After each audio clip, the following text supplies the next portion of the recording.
Selamat mendengarkan podcast ini. Mengapa banyak orang Kristen masih hidup dalam gairah duniawi? Sebab mereka belum dimerdekakan dari kuasa dunia, atau masih hidup dalam kodrat dosa. Saudaraku, seharusnya atau idealnya seorang Kristen yang mengaku percaya kepada Yesus itu dimerdekakan dari kuasa dosa, sehingga mereka tidak lagi hidup dalam gairah duniawi. Maksud keselamatan diberikan sesungguhnya agar manusia dimerdekakan dari kuasa dosa, sehingga mereka tidak hidup lagi dalam gairah duniawi, tetapi hidup dalam gairah surgawi. Dari hal ini maka sebenarnya dapat dilihat apakah seseorang sungguh-sungguh telah mengalami dan memiliki keselamatan atau belum.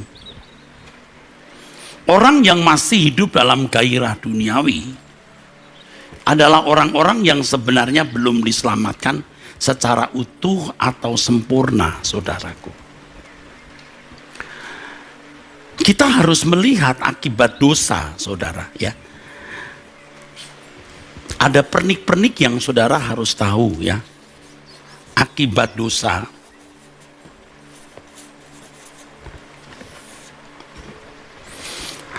Akibat dosa itu jelas orang tuh masuk neraka. Ancaman yang paling mengerikan. Tetapi kita harus melihat akibat dosa secara present atau hari ini, saudaraku, ya. Orang hidup di dalam kodrat dosa, lalu hilang kemuliaan Allah. Hilang kemuliaan Allah. Sebenarnya ini bisa digabung, saudaraku.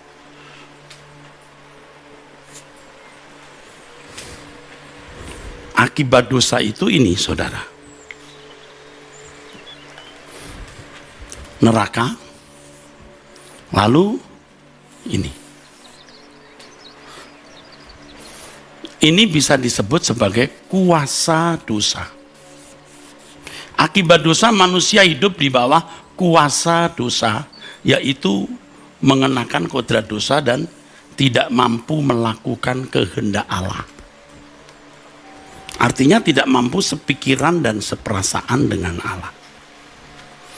Pemahaman banyak orang Kristen hari ini, Yesus mati di kayu salib,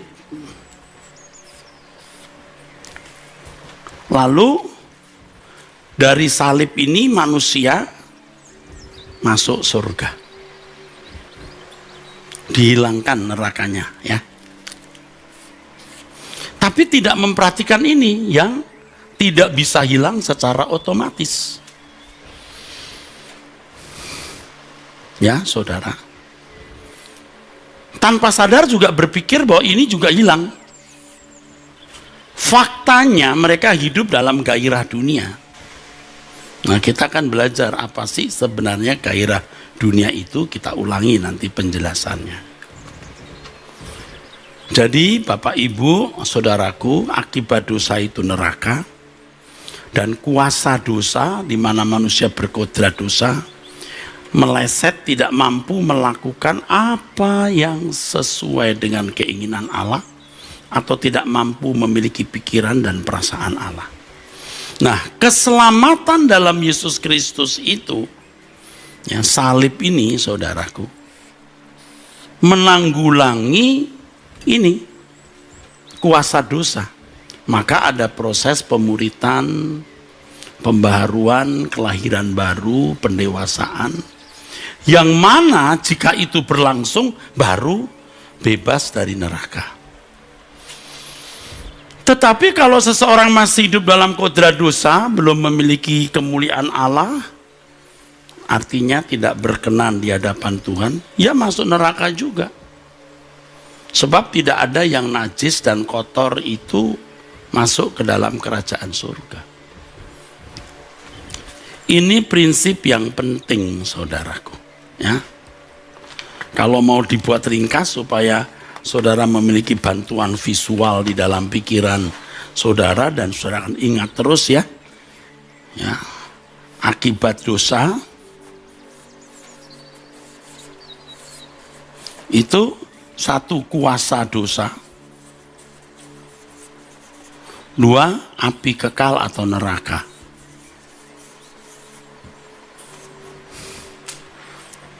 Banyak orang Kristen hanya memperhatikan ini. Dan para teolog yang mengajar atau berkhutbah. Tetapi tidak memperhatikan kuasa dosa yang harus diselesaikan. Kalau orang tidak menyelesaikan kuasa dosa, tetap masuk api kekal. Tetap masuk neraka. Bagaimana orang yang masih memiliki gairah duniawi bisa menjadi anggota keluarga kerajaan Allah?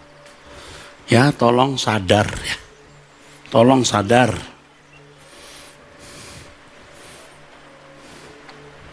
Bagaimana orang yang masih memiliki gairah duniawi masuk kerajaan surga? Memang ikut Tuhan Yesus itu berat, saudara. Berat sekali. Saya khotbah ini ya pasti dipandang konyol oleh beberapa orang karena dipandang bahwa keselamatan menjadi sukar atau mungkin dipandang ajaran lain atau ajaran baru. Padahal apa yang Alkitab katakan itu yang begini yang benar. Gairah duniawi adalah gairah atau keinginan untuk dapat meraih dan memiliki apa yang orang lain miliki dalam dunia sekarang ini. Baik yang kelihatan seperti rumah, mobil, perhiasan, kesenangan-kesenangan atau hobi-hobi yang ditopang oleh berbagai fasilitas. Dan juga yang tidak kelihatan, tetapi yang berdampak bagi diri sendiri dan orang lain. Ya, seperti gelar, pangkat, kedudukan, kekuasaan, kehormatan, pujian, kepuasan. Bisa kepuasan daging atau kepuasan jiwa. Orang lain miliki, lalu kita juga ingin miliki. Sebenarnya memiliki sebagian itu bukan sesuatu yang salah. Tetapi kalau penggunaannya tidak dengan motif atau sikap hati yang benar, maka berarti percintaan dunia yang membuat seseorang tidak layak menjadi anggota keluarga kerajaan Allah. Ini orang-orang tertentu kan memandang ini terlalu berlebihan ya saudara. Seperti hiperbola atau lebay. Lalu orang berkata, kepada orang-orang itu saya beritahu, kalau kamu lihat kekekalan baru kamu mengaminkan apa yang saya katakan. Kamu belum lihat api kekal yang mengerikan. Ya, baru lihat erupsi Gunung Merapi saja sudah luar biasa. Lihat kebakaran itu sudah mengerikan, apalagi api kekal.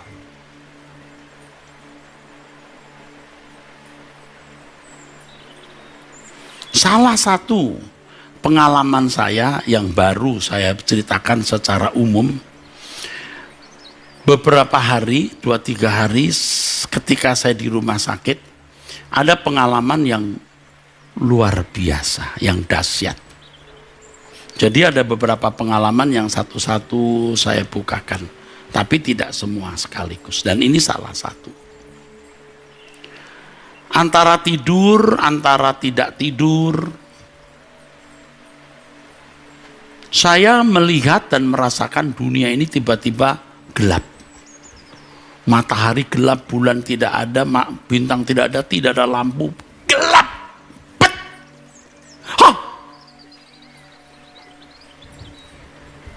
Saya sempat berpikir siapa yang mulai menyalakan lampu untuk memulai, tapi tidak ada. Dan suasana itu benar-benar menakutkan dan mengerikan, saudara. tidak terbayangkan, saudara. Jadi ada beberapa pengalaman yang membekas. Nah, di antaranya sudah saya kemukakan, saya bertemu dengan orang-orang yang pernah meninggal, entah dalam mimpi, entah dalam halusinasi, saudara. Tapi itu juga menggetarkan.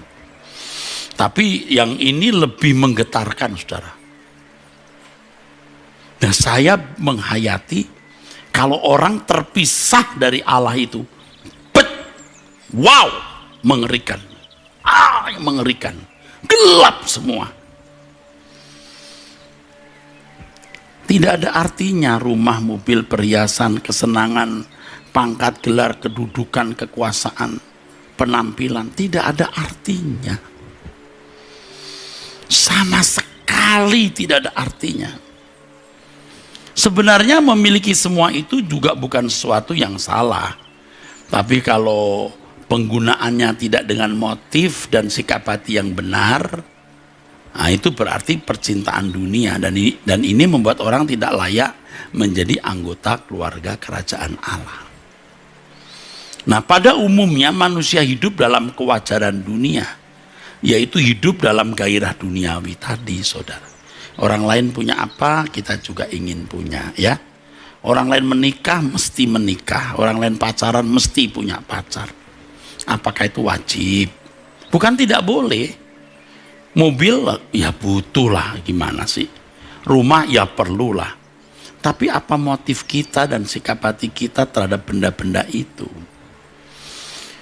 Dari sejak kanak-kanak pada umumnya, anak manusia telah dipengaruhi oleh cara hidup dunia ini yang digerakkan oleh gairah duniawi. Nah, pada umumnya orang tua dan lingkungan keluarga besar mewariskan gairah duniawi ini kepada anak-anak, keturunan, dan keluarga besarnya. Nah, sebagai akibatnya, saudara, gairah duniawi menguasai kehidupan hampir semua manusia. Hampir semua manusia. Inilah yang dikatakan Alkitab cara hidup yang sia-sia yang diwarisi dari nenek moyang.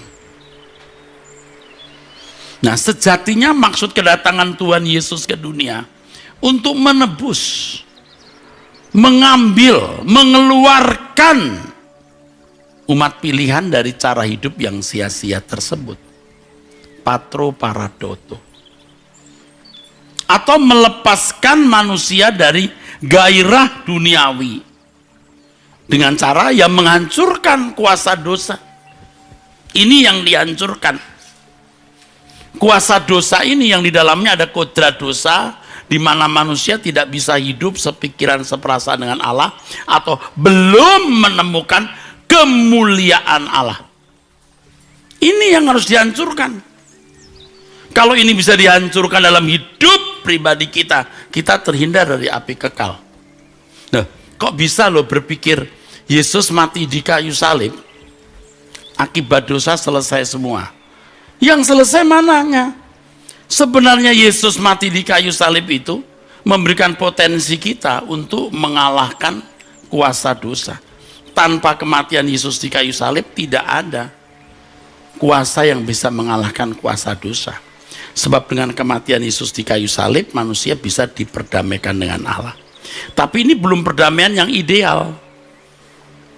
Dengan perdamaian ini manusia dibenarkan, Allah memberikan Roh Kudus. Nah, makanya harus mau dididik supaya menjadi anak Allah. Seperti gembel kere di pinggir jalan yang berantakan, diadopsi jadi anak. Jadi anak, tapi dia harus belajar cara hidup bangsawan. Nah, kalau masih hidup cara gembel kere di bawah jembatan, dibuang. Nggak layak hidup dengan seorang bangsawan, kan gitu. Tolong deh Bapak Ibu mesti mengerti, ini ajaran yang benar. Bukan mempersulit saudara masuk surga. Bukan merusak prinsip sola gratia, only by grace. Salib ini segalanya, saudara. Artinya yang membuat dosa dipikul Yesus, kita bisa diperdamaikan dengan Allah. Nah, supaya perdamaian itu ideal, kita harus melakukan kehendak Bapa. Kalau tidak, ya aku tidak kenal kamu, kata Tuhan Yesus kepada orang yang tidak melakukan kehendak Allah. 1 Petrus 1 18-19. Sebab kamu tahu bahwa kamu telah ditebus dari cara hidup kamu yang sia-sia, yang kamu warisi dari nenek moyangmu itu, bukan dengan barang yang fana, bukan pula dengan perak dan emas, melainkan dengan darah yang mahal, yaitu darah Kristus, yang sama seperti darah anak domba yang tak bernoda dan tak bercacat. Ditebus dari cara hidup yang sia-sia. Ini sama dengan ditebus dari kuasa dosa, yang sama dengan dimerdekakan dari kodrat dosa. Nah, selanjutnya kalau benar-benar mengalami proses dimerdekakan dari kuasa dosa, ya, dibebaskan dari kodrat dosa, maka seseorang dapat mengenakan kodrat ilahi. Mengenakan kodrat ilahi artinya orang bisa sepikiran seperasaan dengan Allah dan bisa melakukan kehendak Bapa dan menyelesaikan pekerjaannya seperti yang Yesus lakukan, baru masuk surga. Kasihan ya, banyak orang Kristen percaya salib lalu terhindar dari neraka. Oh, nanti dulu, kamu selesaikan tidak kuasa dosa di dalam dirimu. Makanya Tuhan Yesus berkata, jadikan semua bangsa muridku. Cara hidup yang sia-sia, ini kebalikan dari apa yang dikatakan firman Tuhan. Kebalikan dari mana? Prinsip-prinsip hidup orang yang diubahkan. Filipi 1 ayat 21. Karena bagiku hidup adalah Kristus dan mati adalah keuntungan. Jadi hidup hanya untuk Tuhan. Gairahnya Tuhan. Tadi kita nyanyi, engkau gairah hidupku. Bagus. Bagus. 1 Korintus 10 ayat 31.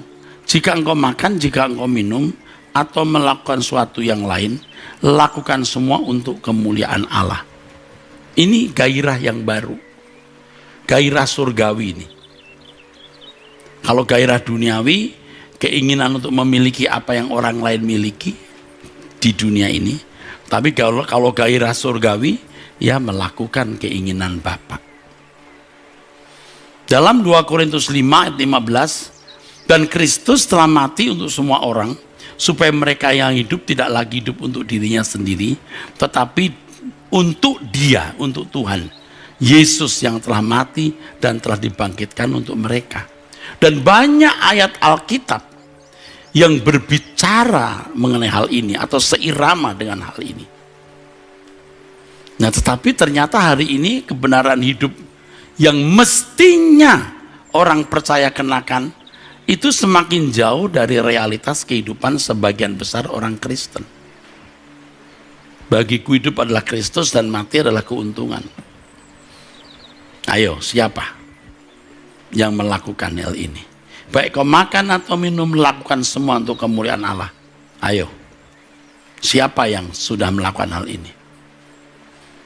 Kalau Yesus sudah mati untuk kamu, kamu sudah mati. Sekarang kamu hidup untuk Dia. Kamu hidup untuk siapa? Betapa jauh keadaan di sebagian besar orang Kristen. Betapa jauh keadaan hidup orang Kristen dari standar ini. Kalau seseorang benar-benar mengalami ditebus dari kuasa dosa, maka cara hidupnya itu pasti berubah total. Ya tentu ini melalui proses yang tidak mudah. Tetapi bisa dilewati atau dijalani karena Roh Kudus memimpin orang percaya yang serius mau menerima penggarapan Allah. Jika seorang Kristen tidak memberi diri digarap oleh Allah, sehingga masih hidup dalam kuasa dosa, masih ada dalam kodrat dosa, dan hidup dalam kungkungan gairah duniawi, tidak memancarkan kemuliaan Allah, pasti ia masih hidup dalam penaklukan diri kepada segala keinginan-keinginan yang tidak sesuai kehendak Allah.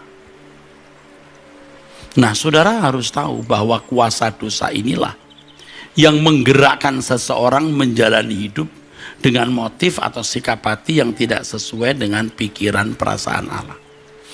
Ini belum tentu orang tersebut jadi bejat, jahat, dan tidak beradab.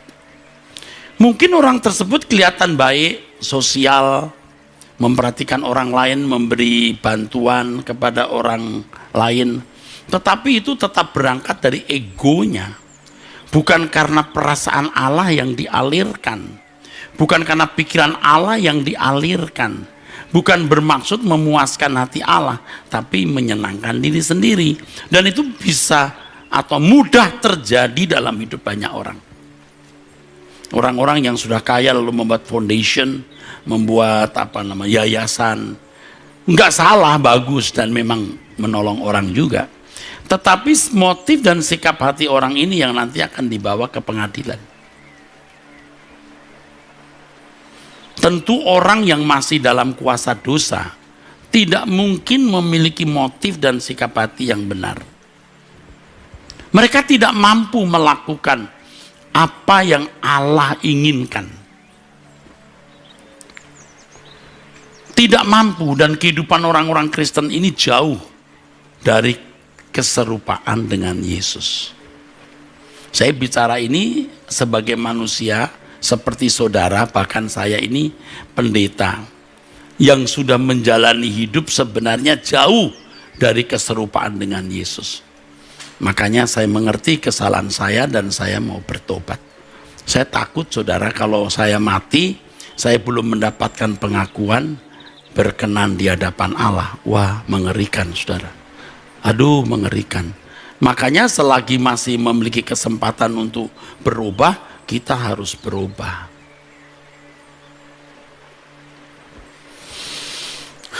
Dengan pemulihan hidup yang saya alami setelah di pengasingan 15 hari itu, lagu-lagu yang saya tulis menjadi kelihatan itu nafasnya. Sebelumnya ada nafas, tapi nafasnya masih ngap-ngap ya, pneumonia ya. Ya seperti orang kena COVID. Tapi setelah saya diubahkan Tuhan dan saya berdoa agar jangan pulang ke Cideng hanya karena COVID fisik saya telah sembuh atau telah sirna. Jangan sampai paru-paru jasmani saya bagus, paru-paru rohani saya belum. Nah, itu luar biasa. Makanya ketika sudah mulai mendapatkan penggarapan dari Allah, saya nyanyi lagu-lagu saya jadi berbeda. Saya menyanyi dalam penyembahan jadi beda. Lebih dari segalanya, dalam segala perkara, selalu melakukan kehendak Bapa.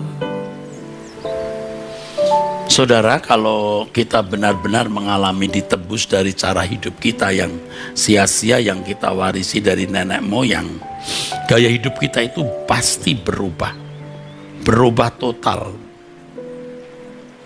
dan berbeda sekali dengan dunia. Hari ini banyak orang di luar gereja tidak melihat sama sekali keistimewaan orang Kristen. Dulu saya menjadi Kristen juga bukan karena saya melihat orang Kristen itu istimewa atau kekristenan itu istimewa. Karena orang tua saya Kristen. Apalagi kalau kita sekolah Alkitab jadi pendeta, ya mau tidak mau mesti membela kekristenan. Tetapi kita belum melihat keagungan kekristenan itu secara utuh atau penuh. Sehingga ketertarikan kita kepada dunia itu masih ada. Kita belum tertarik sekali dengan Tuhan. Kalimat lain mau dengar, kita belum berani meninggalkan percintaan dunia.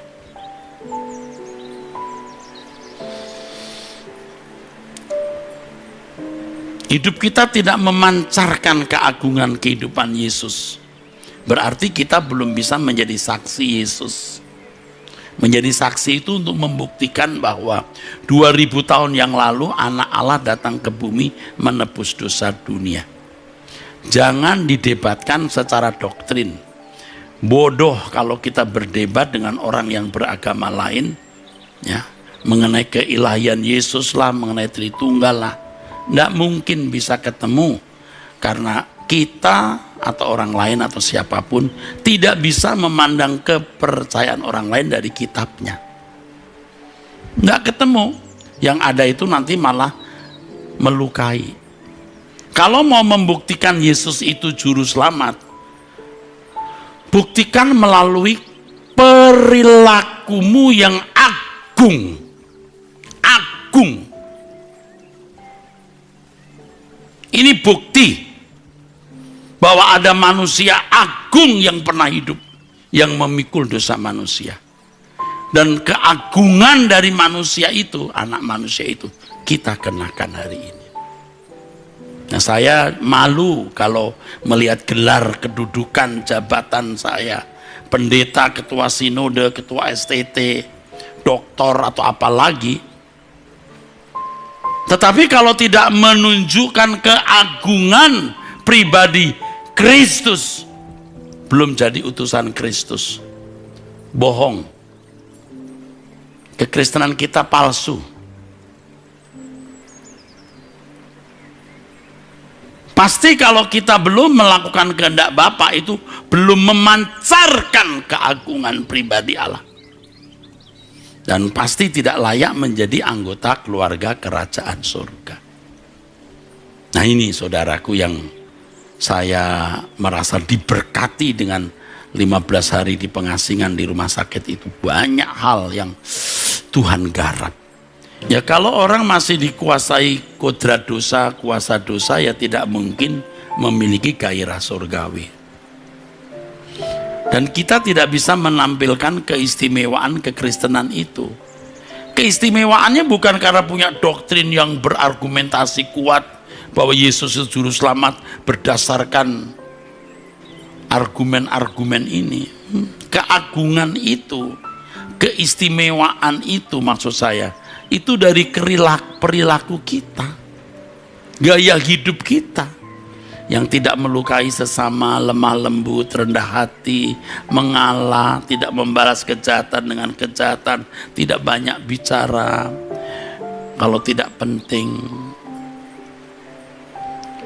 Nah, karena tidak istimewa, kekristenan dipandang tidak istimewa, maksudnya tidak heran orang-orang Kristen yang pindah agama, karena tidak melihat keistimewaan kekristenan. Keadaan ini sangat berbeda dengan orang Kristen mula-mula. Ada saja yang berani menjadi Kristen walaupun mereka harus mengalami aniaya dan penderitaan yang berat, saudara. Mereka mau mengikuti jalan keselamatan atau menjadi Kristen karena melihat keistimewaan orang-orang Kristen. Orang-orang percaya yang waktu itu teraniaya, menderita, tidak menutup pintu orang-orang yang tidak percaya menjadi percaya. Kekristenan tidak bangkrut. Aniaya luar biasa. Kekristenan tidak bangkrut, bahkan sejarah mencatat kekristenan memasehikan Eropa. Artinya membuat Eropa menjadi Kristen. Ini orang-orang Kristen yang waktu itu benar-benar menjadi saksi Kristus. Mereka disebut Kristen karena seperti Kristus. Dan ini bertolak belakang dengan keadaan Kristen hari ini di negara-negara Kristen, khususnya Eropa. Gereja-gereja bangkrut. Rumah ibadah agama lain udah menjamur seperti jamur di musim hujan. Makanya Paulus mengatakan, sebab itu aku menasihatkan kamu agar hidupmu berpadanan dengan Injil. Efesus 4 ayat 1. Filipi 1 ayat 27 sama juga, saudaraku. Berpadanan dengan Injil ini artinya hidupmu mengalami perubahan sesuai dengan keagungan keselamatan dalam Injil. Dan keagungan itu adalah kehidupan Yesus. Manusia yang sesuai dengan rancangan Allah. Makanya orang yang maksud saya orang yang selamat itu akan makin serupa dengan Yesus. Sebab orang yang ada dalam Kristus itu ciptaan baru. 2 Korintus 5 ayat 17. Kalau Yohanes mencatat 1 Yohanes 3:9, orang yang lahir dari Allah tidak berbuat dosa lagi. Benih ilahi ada di dalam dia. Dulu kita takut bicara ini kalau ditanya orang, Pak, katanya kalau dalam Yesus tidak berbuat dosa lagi. Karena kita masih suka berbuat dosa, kita jawabnya begini. Maksudnya begini, tidak terus menerus. Benar juga itu. Kalau dilihat dari konteks penjelasan bahasa aslinya ditinjau dari bahasa, ya saudaraku, dari keterangan waktu, ya, present aktif indikatif. Jadi tidak terus menerus berbuat dosa. Tapi coba kalau jujur kita melihat, sekarang saya jujur melihat, tidak terus menerus berbuat dosa itu artinya ya tidak terus menerus berbuat dosa. Kok bisa diubah? Ya sekali-kali jatuh. Oh, gila nggak? Nah, ini dia. Itu pendeta tuh paling pinter ngomong karena dia tidak berani hidup bersih. Itu saya dulu, nggak usah nunjuk orang lain. Sekarang kita harus berani berkata, tidak berbuat dosa terus menerus. Jadi suci terus menerus sama. Jangan dibalik. Tidak berbuat dosa terus menerus artinya sekali-kali bikin salah. Nggak boleh. Tuhan berkata, kamu terang dunia, kota yang terletak di atas gunung tidak mungkin tersembunyi. Jadi mutlak orang bisa melihat surga lewat hidupmu, mutlak. Kalau sampai tidak melihat, ada yang salah dalam hidupmu. Kalau sampai kerajaan surga atau kebenaran Injil tidak terlihat dari kehidupan orang Kristen, maka itu pasti ada sesuatu yang salah. Kehidupan orang Kristen yang tidak berpadanan dengan Injil. Ini pasti Injil yang salah, saudaraku. Yang diajarkan kepada jemaat atau pengajaran yang tidak sesuai dengan Injil. Sebagai seorang yang belajar teologi, saya harus memberitahukan kepada saudara, selama ini pengajaran yang diakui benar adalah pengajaran yang telah diakui oleh kebanyakan teolog dan orang Kristen di abad-abad sebelum kita. Itu verifikasinya. Jadi pandangan teolog masa lalu, keputusan konsili, kebanyakan pandangan para teolog yang sudah jadi buku-buku yang memenuhi perpustakaan. Mestinya ukuran kebenaran itu bukan pada pandangan teolog atau pengajaran atau doktrin, tetapi harus Alkitab. Tidak boleh asumsi manusia. Dan benar salahnya pengajaran itu mesti diukur dari buah hidup pengajarnya dan jemaat yang mendengar ajaran itu. Nah, hari ini kita melihat pengajaran-pengajaran yang diakui benar tidak berkuasa mengubah manusia, malah membuat ambruk kekristenan. Saudaraku, mereka bukannya memenangkan jiwa, malah membuang jiwa, menghilangkan jiwa. Jadi kalau Truth ID mengatakan yuk kita back to the Bible, saya tidak nyebut tokoh-tokoh teolog manapun, kecuali sesekali membandingkan, dan itu pun tidak perlu. Back to the Bible artinya ya back to the Alkitab, titik. Jangan kita kembali ke pandangan tokoh-tokoh teologi yang seakan-akan itu sejajar dengan kekuatan kebenaran Alkitab, sejajar dengan pandangan Tuhan Yesus dan rasul-rasulnya, padahal itu asumsi. Makanya kita nggak mau debat, kita cuma mau ngomong apa yang bisa dikerjakan doktrin-doktrin itu, apa buah untuk pengajarnya. Saya harus berberitahu, bukan mau bikin sakit hati orang. Pengajar-pengajar ini membunuhi orang yang tidak sepaham dengan dirinya, membakar hidup-hidup, menyembelih di Sungai Rhine. Kok begitu loh? Jadi saya terus terang ragu-ragu. Makanya saya berusaha untuk menemukan kebenaran, dan kalau kebenaran tidak mengubah hidup saya juga tidak mau. Karena mengubah hidup saya berani berkata yuk kita ikuti kebenaran ini. Karena kita akan mati, kita akan menghadap tahta pengadilan Kristus. Ngeri kalau kita tidak bertobat. Rata-rata pengajaran para teolog kalau bicara soal akibat dosa sudah selesai. Maka mereka biasanya mengadakan liturgi hanya mengucap syukur, nyanyi atas anugerah. Oh, itu nggak salah. Tetapi tidak memperhatikan kuasa dosa. Seringkali ini dibungkam dengan kalimat keselamatan bukan karena perbuatan baik. Semua sudah selesai di kayu salib. Apanya yang selesai? Satu sisi selesai. Pihak yang lain tanggung jawab kita yang harus kita selesaikan.